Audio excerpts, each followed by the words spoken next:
What's going on, everybody? It's your boy Baddog. Now, I know looking at the title of this video, everybody's going to say, Baddog's finally lost it, man. Baddog finally went off the rails. We need to put him in a rubber room, throw him in a straitjacket. The dude's off the chain. He's out of his mind. How can the Giants offense possibly be better without Odell Beckham than it was with Odell Beckham?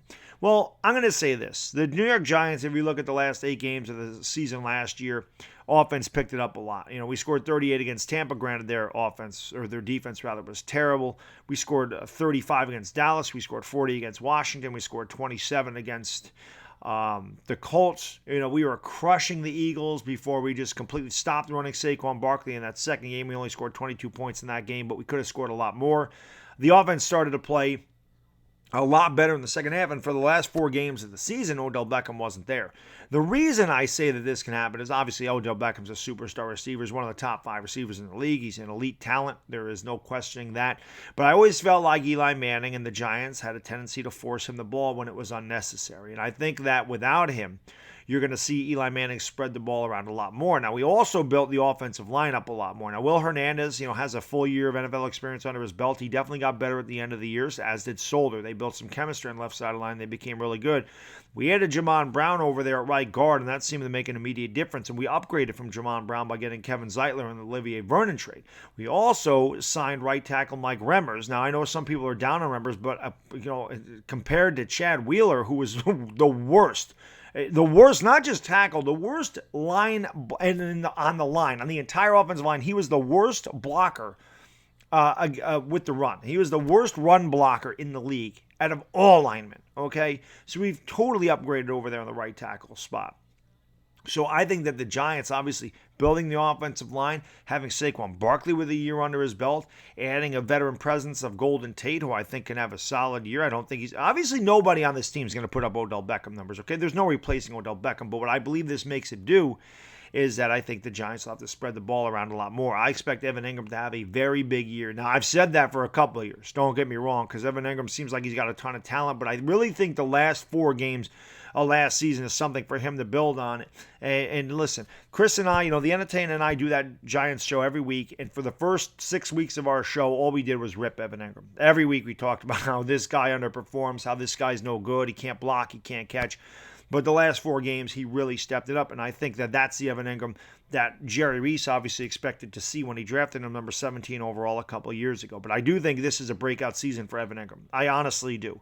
I think Sterling Shepard will have a much better season as well. He is, he's got the contract signed. He can concentrate on just playing football for the New York Giants. Golden Tate brings that veteran presence. He's a very good receiver.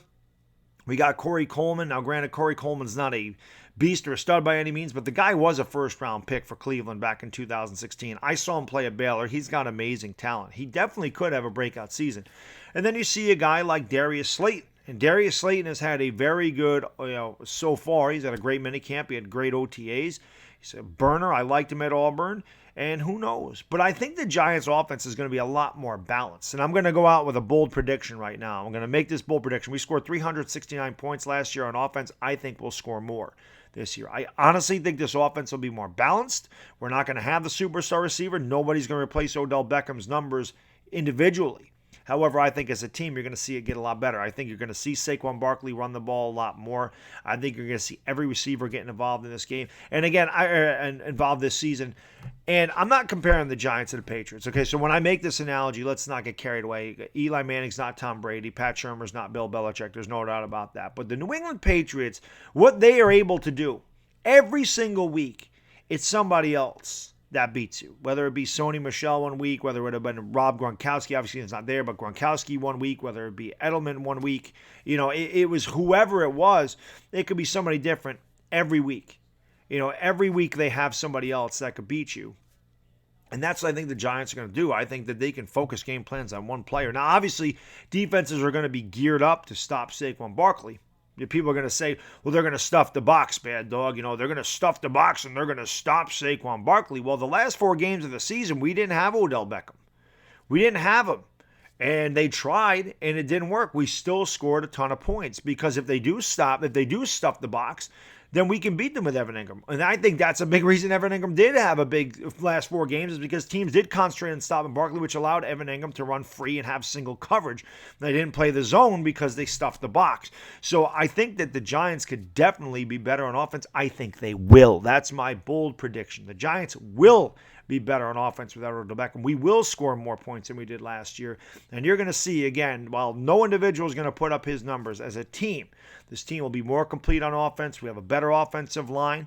We're going to have a better running game this year. Saquon Barkley's got a year of experience on his belt. We got the veteran leadership in Golden Tate. I think Sterling Shepard will have a much better season. I honestly do. He can't be worse than he was last year. You guys know I'm a big Sooners fan. Sterling Shepard disappointed me a lot last year. I'm not going to lie. I'm not going to sugarcoat it. He really disappointed me because I know he's better than he's played. I know he's better than that. I think Corey Coleman could have a breakout season. I think Darius Slayton is a sleeper, and I think Evan Ingram is the guy that's really going to help the offense in the passing game. So my bold take, the New York Giants are going to have a better offense without Odell Beckham than they did with him. Hate away. But that's the way I look at it. Maybe I'm being too optimistic. You can say whatever you want, but looking at it from this perspective, improving the offensive line, being able to spread the ball around, and I think we'll be better. And it's another year under Pat Shurmur's system. These guys are used to the system now, so they don't need to get acclimated to it. They know it. They should be able to, execute it. That's why. So there's a lot of reasons that I think we're going to be better. So it is what it is. That's my video. Like I said, give me your opinion. It is Baddog.